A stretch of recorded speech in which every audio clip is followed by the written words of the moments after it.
Good morning students, मेरा नाम संदीप नामा है। मैं करीब 10 साल से बीकॉम की क्लासें ले रहा हूँ एंड मुझे संजय कॉमर्स क्लास में पढ़ाते हुए 10 साल हो गए और अभी भी मैं वहीं पढ़ा रहा हूँ। अभी जो अपन टॉपिक स्टार्ट करेंगे उसका नाम है कॉस्टिंग।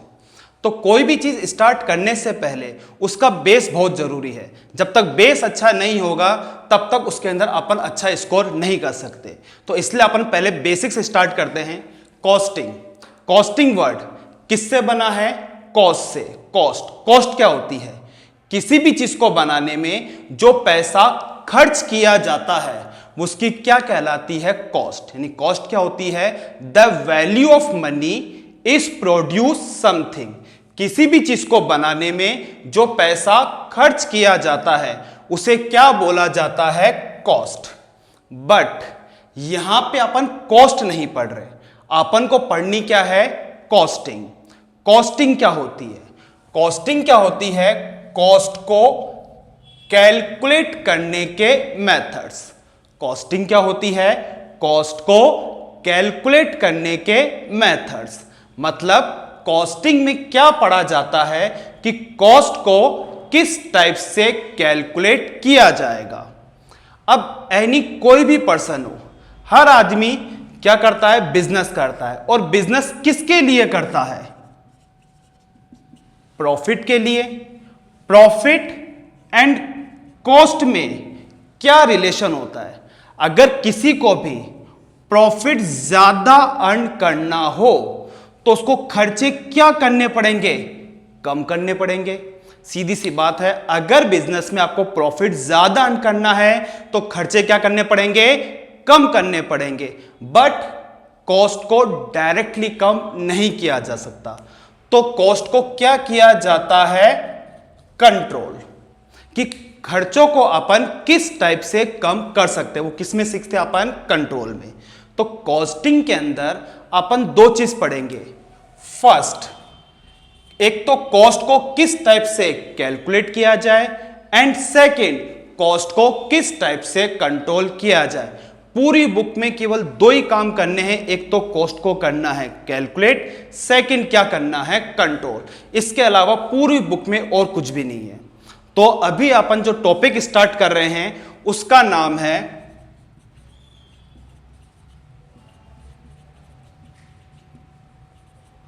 Standard costing. अब स्टैंडर्ड कॉस्टिंग क्या है? स्टैंडर्ड कॉस्टिंग एक कॉस्ट कंट्रोल करने की क्या होती है? टेक्निक होती है। स्टैंडर्ड कॉस्टिंग क्या है? एक कॉस्ट कंट्रोल करने की टेक्निक होती है।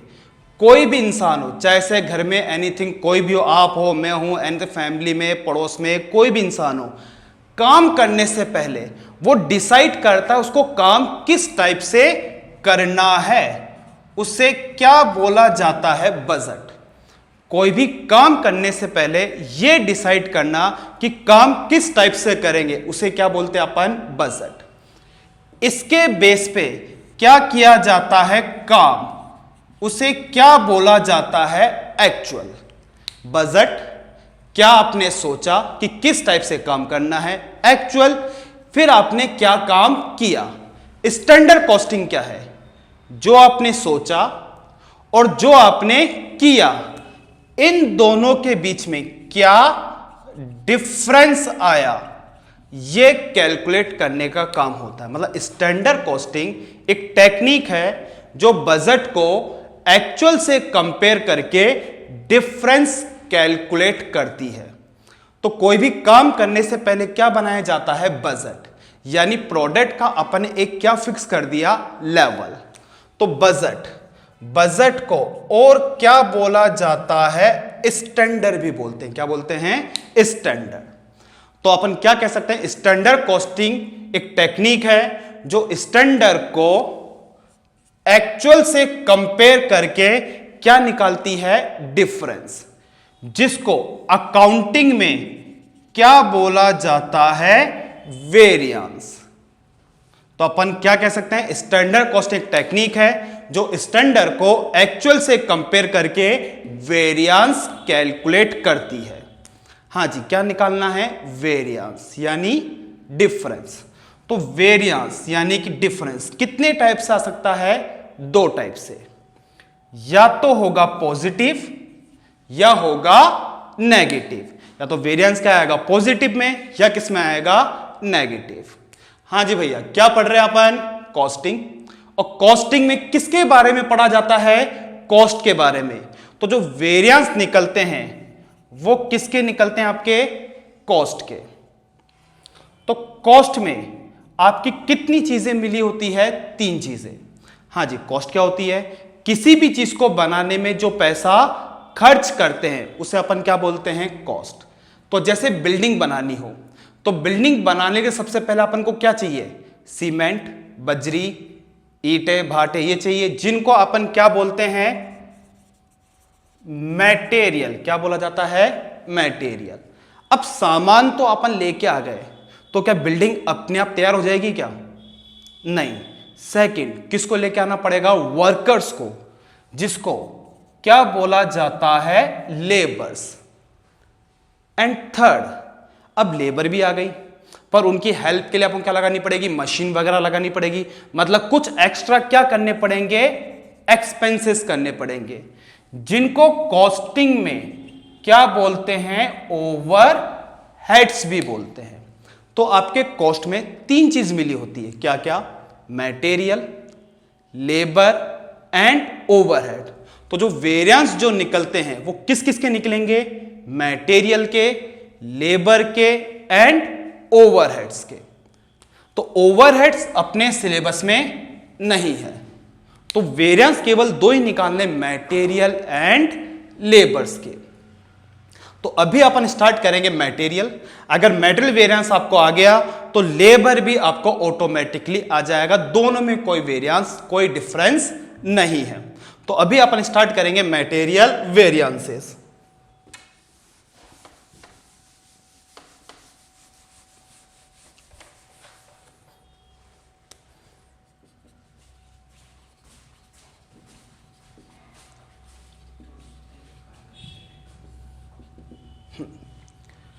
हाँ जी, क्या पढ़ रहे हैं अपन? Material variances. फर्स्ट, हाँ जी, किसमें वेरिएंस निकाल रहे हैं अपन? मटेरियल में। निकालने किसके हैं? कॉस्ट के, जिसे क्या बोला जाता है? Material cost variance. हाँ जी, फॉर्मूला क्या है? देखो, ये चैप्टर फॉर्मूला बेस्ड चैप्टर है, क्योंकि कॉस्टिंग क्या होती है? कॉस्ट को कैलकुलेट करने के मेथड। तो इसमें अपन क्या सीखते हैं? कॉस्ट को अपन किस टाइप से कैलकुलेट करेंगे। तो इसमें ज्यादातर अपनी कैलकुलेशन वाली चीजें हैं, इसलिए ज्यादातर चैप्टर अपने फॉर्मूले बेस्ड है। बिल्कुल इजी, बस फॉर्मूले अपन को याद करने हैं और फॉर्मूले वैल्यू पुट करेंगे, अपने आंसर आ जाएंगे।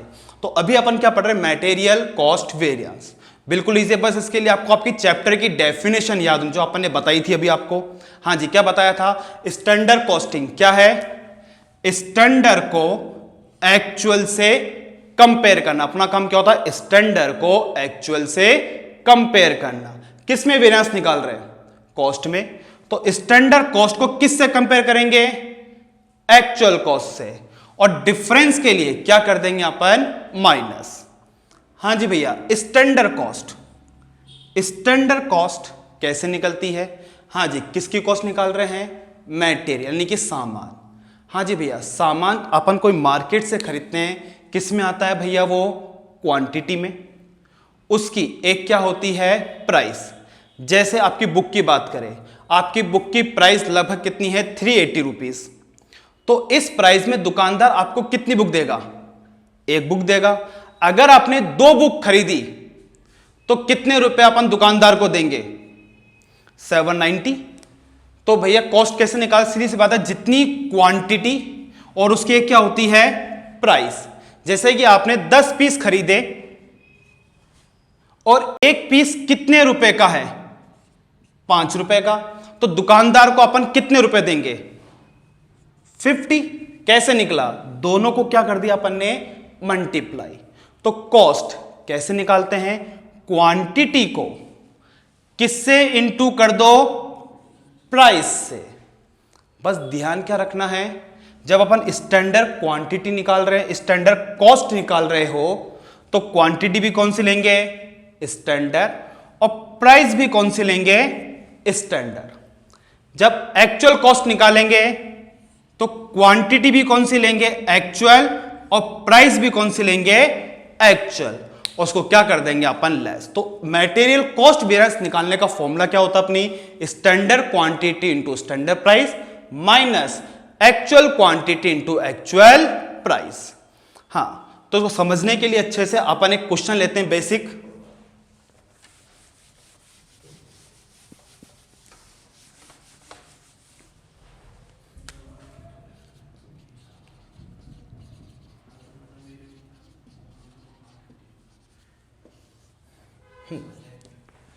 तो देखिए स्टैंडर्ड कॉस्टिंग क्या होता है, जो आपने सोचा और जो आपने किया इनके बीच में क्या डिफरेंस आया।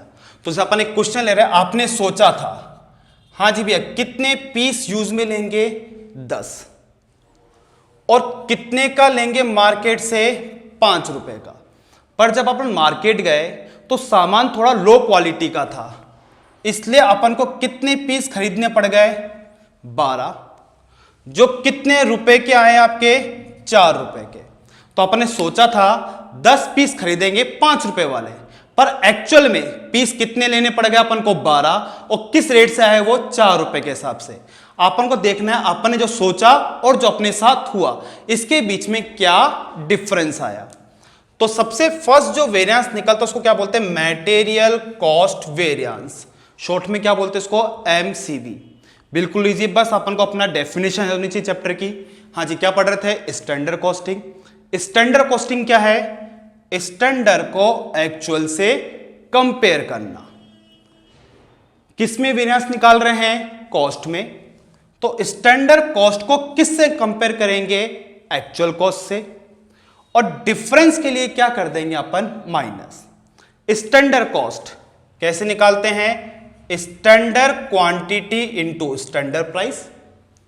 एक्चुअल कॉस्ट कैसे निकलेगी, actual quantity into actual price. बस अपन को फॉर्मूले में वैल्यू पुट कर देंगे, अपना आंसर आ जाएगा।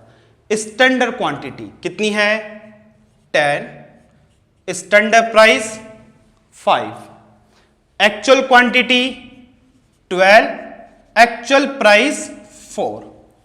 तो अपन ने सोचा था कितने रुपए खर्च करेंगे, 50, पर एक्चुअल में कितने रुपए खर्च हुए, 8। तो इसका मतलब अपन कितने रुपए का फायदा हो गया, 2 रुपए का। अब सेकंड बात आती है, ये 2 रुपए का जो फायदा हुआ वो किस कारण से हुआ, प्राइस चेंज होने के कारण हुआ या क्वांटिटी चेंज होने के कारण हुआ। उसके लिए अपन को 2 वेरिएंस और निकालने पड़ते हैं, जैसे आपको नोट्स में दिख रहे हैं। टोटल अपन कितने वेरिएंस निकालेंगे, 3। सबसे फर्स्ट कौन सा निकलेगा आपका, मटेरियल कॉस्ट वेरिएंस। अब कॉस्ट में जो डिफरेंस आया वो किस रीजन से आया, प्राइस के कारण आया या क्वांटिटी के कारण आया। तो सेकंड जो वेरिएंस निकलेगा वो किसका निकलेगा, प्राइस का, जिसे क्या बोला जाता है, मटेरियल प्राइस वेरिएंस। शॉर्ट में क्या लिखेंगे इसको अपन, एमपीवी। सेम वही, इसका फॉर्मूला बिल्कुल इजी। उसके लिए बस अपन को क्या पता होनी चाहिए, अपनी डेफिनेशन। जैसे किस, अपना काम क्या है, स्टैंडर्ड को एक्चुअल से कंपेयर करना। किस में वेरिएंस निकाल रहे हैं, प्राइस में। तो स्टैंडर्ड प्राइस को किससे कंपेयर करेंगे, एक्चुअल प्राइस से, और डिफरेंस के लिए क्या कर देंगे अपन, लेस। तो अपन ने सोचा था कितने रुपए वाला सामान लेंगे, 5 रुपए वाला, पर कितने का आया, 4 रुपए का। तो प्राइस में कितना वेरिएंस आ गया, 1 रुपए का। तो प्राइस, हाँ जी, प्राइस का मतलब क्या होता है, प्राइस कितनी पीस की प्राइस होती है, 1 पीस की। जैसे अपन दुकान से कोई भी सामान लेंगे, उस पर जो प्राइस लिखी उसमें दुकानदार अपन को कितने पीस देगा, 1। तो प्राइस हमेशा कितने पीस की होती है, 1 पीस की। तो जो 1 रुपए का जो ये वेरिएंस आया, कितने पीस में आया, 1 पीस में। अगर दुकान से अपन 2 पीस खरीदेंगे तो कितने रुपए का वेरिएंस हो जाएगा, 2 रुपए का। 5 खरीदेंगे कितने का हो जाएगा, 5 रुपए का। तो प्राइस के कारण टोटल कितना वेरिएंस आया, उसके लिए इसको मल्टीप्लाई कर देंगे एक्चुअल क्वांटिटी से। तो एक्चुअल में कितनी यूनिट खरीदी थी अपन ने, 12। तो वैसे तो कितने रुपए का वेरिएंस था, 1 रुपए का 1 पीस में। टोटल कितने पीस खरीदे, 12, तो टोटल कितने रुपए का वेरिएंस आ जाएगा अपने पास? 12 रुपए का। अब थर्ड बात करें, तीसरा वेरिएंस किसका निकलता है? क्वांटिटी का, जिसे क्या बोला जाता है? Material usages variance. क्या बोलते हैं उसको? Material usages variance. यूजेस, हाँ जी, यूजेस का मतलब अपन सामान खरीदते हैं उसको अपन क्या लेते हैं? यूज में लेते हैं, इसलिए उसे क्या बोला जाता है? Material usages variance. Uses, uses का मतलब किससे होता है? क्वांटिटी से। तो इसका फॉर्मूला भी सेम वैसा ही, बस उसके लिए अपन को चैप्टर की क्या याद रहनी चाहिए? डेफिनेशन। तो भाई अपना काम क्या था? स्टैंडर्ड को एक्चुअल से कंपेयर करना। किसमें वेरिएंस निकाल रहे हैं? क्वांटिटी में। तो स्टैंडर्ड क्वांटिटी को किससे कंपेयर करेंगे? एक्चुअल क्वांटिटी से। और डिफरेंस के लिए क्या कर देंगे? माइनस। तो वही स्टैंडर्ड क्वांटिटी फॉर्मूले पुट कर देंगे वैल्यू को। स्टैंडर्ड क्वांटिटी कितनी है? 10, एक्चुअल क्वांटिटी 12। हाँ जी भैया, क्वांटिटी में कितना वेरिएंस आ गया? 2 का। ये किस में आ रहा है? क्वांटिटी में। बट अपन किसके वेरिएंस निकाल रहे थे? कॉस्ट के। कॉस्ट का मतलब किससे होता है? मनी से। और इंडिया में मनी किस में चलती है? रुपीज में। तो जितने भी अपने वेरिएंस निकलेंगे वो सारे किसके निकलेंगे? रुपीज के। अभी है किसमें ये? यूनिट में। तो इसको रुपीज में चेंज करने के लिए इसको मल्टीप्लाई कर देंगे किससे? स्टैंडर्ड प्राइस से। हाँ जी, स्टैंडर्ड प्राइस कितनी है? 5। तो इसको मल्टीप्लाई कर देंगे किससे? 5 से। तो वैसे कितने का था? 2 इंटू 5 कितना जाएगा? 10। तो क्वांटिटी के कारण कितने रुपए का वेरिएंस आएगा? 10 रुपए का। जैसे आप नोट्स में देख ही रहे हो, वेरिएंस 2 टाइप से आ सकता है, तो प्लस में या माइनस में। ये अपना किसमें था? पॉजिटिव। ये था पॉजिटिव, बट ये किसमें आ रहा है? नेगेटिव। बट आपको यहां पे ना तो प्लस के साइन लगाने हैं ना ही माइनस के। अगर वेरिएंस पॉजिटिव आता है तो क्या लिख देंगे अपन? एफ। पॉजिटिव आएगा क्या लिख देंगे? एफ। अगर वेरिएंस नेगेटिव आएगा तो क्या लिख देंगे इसको अपन? ए। एफ। एफ का मतलब होता है फेवरेबल, कि अपने फेवर में है। ए का मतलब एडवर्स, यानी कि अनफेवरेबल, जो अपने फेवर में नहीं है। तो अगर वेरिएंस पॉजिटिव आता है तब तो क्या लिखेंगे अपन? एफ। अगर वेरिएंस नेगेटिव आता है तो क्या लिखेंगे? ए। हाँ जी, आप पूरा क्वेश्चन सॉल्व करने उसको चेक भी कर सकते हो कि आपका ये क्वेश्चन, इसका आंसर सही है या गलत है। तो अभी अपन को पता है कॉस्ट वेरिएंस के 2 पार्ट्स होते हैं, मटेरियल प्राइस वेरिएंस और मटेरियल यूजेज वेरिएंस। तो इन दोनों का टोटल किसके बराबर आएगा? एमसीवी के बराबर। तो आप चेक कर सकते हो, 12 प्लस के और 10 माइनस के, तो दोनों को ऐड करेंगे क्या आएगा आपके? 2 प्लस के। अगर ये मैच हो गया तो इसका मतलब आपके तीनों वेरिएंस क्या है? सही है। तो अभी जो अपन ने क्वेश्चन करा वो आपको समझ में आ गया होगा। अब इस टॉपिक को और अच्छे से करने के लिए अपन एक क्वेश्चन और लेंगे, उसको थोड़ा सा अपन टिपिकल लेंगे। तो वही अपन को हमेशा 2 चीजों की इंफॉर्मेशन होगी, एक तो स्टैंडर्ड की और एक एक्चुअल की। तो एक और क्वेश्चन अपन ले रहे हैं, जैसे माना स्टैंडर्ड क्वांटिटी आपने सोचा था कितनी यूज में लेंगे? 10। स्टैंडर्ड प्राइस कितने रुपए वाली? 5 रुपए वाली। पर एक्चुअल में आपने कितनी क्वांटिटी यूज में ले ली? 900। कितनी प्राइस वाली? 4।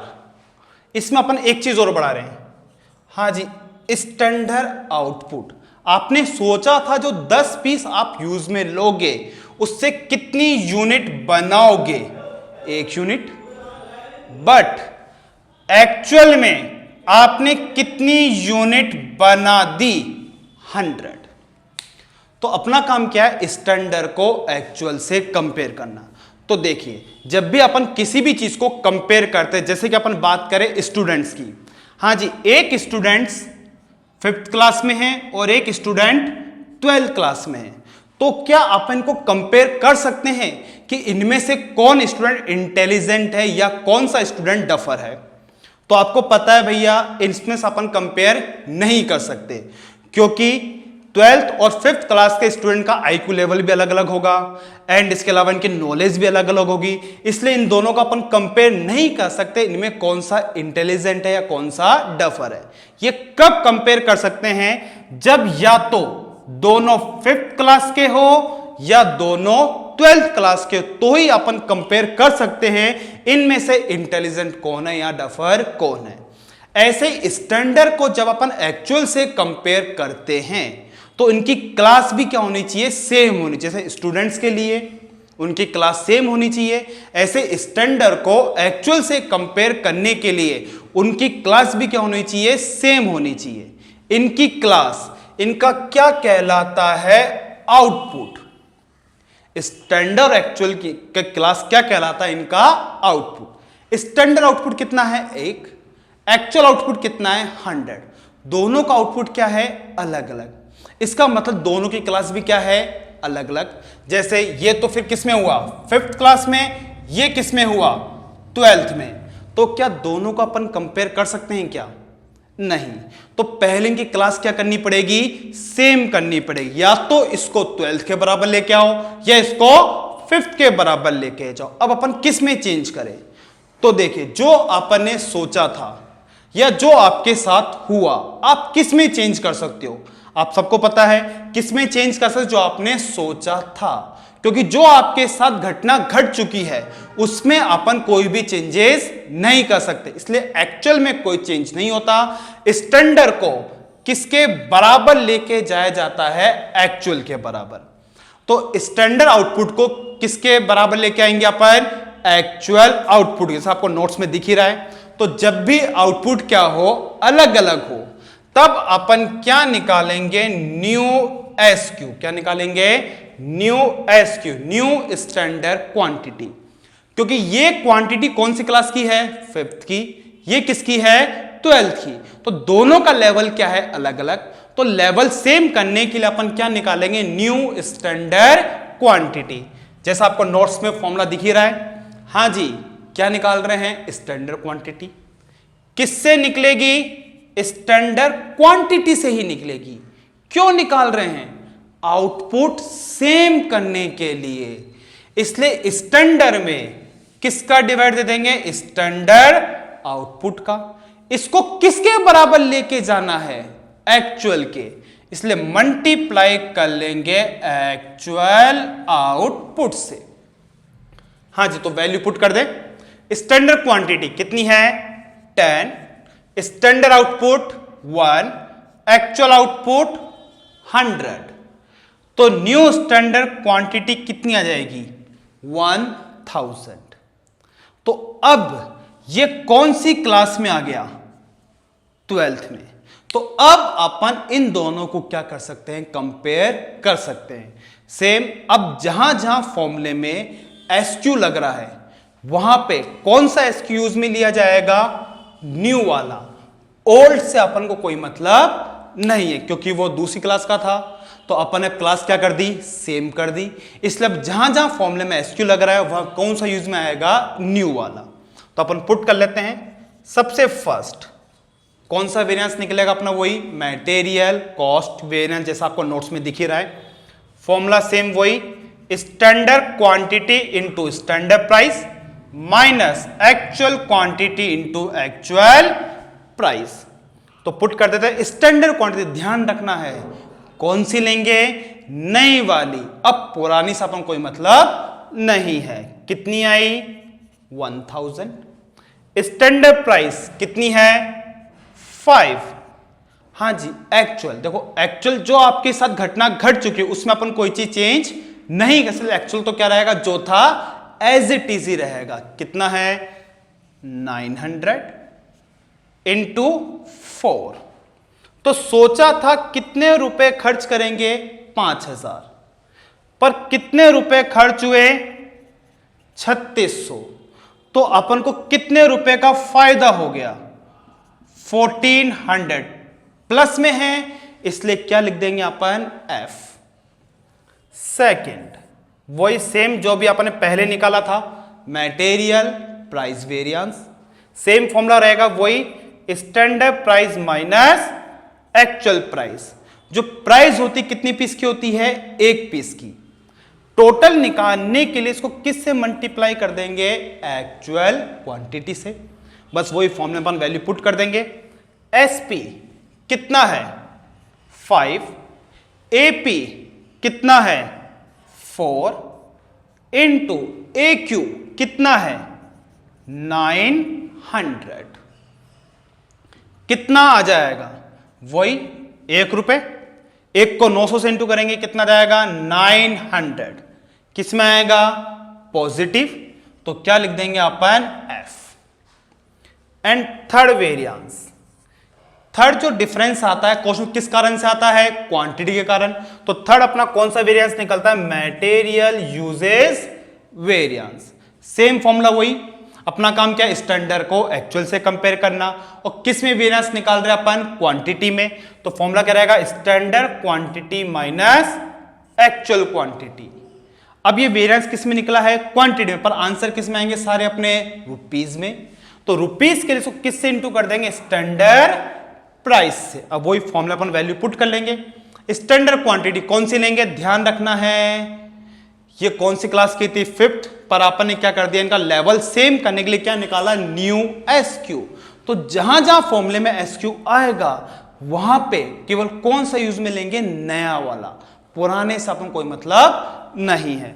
तो न्यू SQ कितना आया 1000 माइनस AQ कितना है 900 इंटू SP, हाँ जी कितनी आई थी अपनी SP, कितनी है 5 रुपीज। इसको सॉल्व करेंगे कितना आ जाएगा 500, हाँ जी किस में आएगा, प्लस में। तो क्या लिख देंगे इसको अपन F। अब निकालने के बाद चेक कर सकते हो आपका आंसर सही है या गलत, जो अपन ने पहले बताया था। कॉस्ट में जो वेरिएंस आता है वो 2 रीजन से आता है, प्राइस के कारण और क्वांटिटी के कारण। तो इन दोनों का टोटल किसके बराबर आएगा, MCV के। तो देख लो 900 F के, 500 F के, दोनों को ऐड करेंगे कितना आ जाएगा 1400। अगर ये मैच हो गया तो आपके तीनों वेरिएंस सही है और आपके ये 20 नंबर आ गए। तो जो आज अपन ने सीखा, अब आप इससे आपके क्वेश्चन आप सॉल्व कर सकते हो। जैसे रमेश बुक डिपो की बुक आती है अपनी कॉस्टिंग की, तो उसके अपन क्वेश्चन सॉल्व कर सकते हैं। Illustration number 1st, 3rd and question number 1, आप इसको इजीली सॉल्व कर सकते हो। यहां ये चीज अगर आपको अच्छे से आ गई तो अपना करीब 60% ये चैप्टर कंप्लीट हो गया, क्योंकि मेटेरियल वेरिएंस अगर आपको आ गया तो लेबर वेरिएंस आपको ऑटोमेटिकली आ जाएगा। तो आज अपन क्लास यहीं ओवर करते हैं, बाकी अगली क्लास में सीखेंगे लेबर वेरिएंस किस टाइप से कैलकुलेट किया जाता है। आपने मेरे ये वीडियो देखे जो बीकॉम क्लासेस 11-12 से रिलेटेड थे। अगर आपको वीडियो समझ में आ रहे हैं, पसंद आ रहे हैं, अच्छे लग रहे हैं, तो आप मुझसे इस व्हाट्सएप नंबर पे कॉल करके या व्हाट्सएप करके आगे वाले जो वीडियो हैं वो आप मुझसे परचेज कर सकते हैं, ले सकते हैं। मेरे पास में रिकॉर्डेड क्लासेस भी अवेलेबल हैं और लाइव क्लासेस भी अवेलेबल हैं। आप मुझसे कांटेक्ट कीजिए और आगे वीडियो लीजिए। Okay and thank you.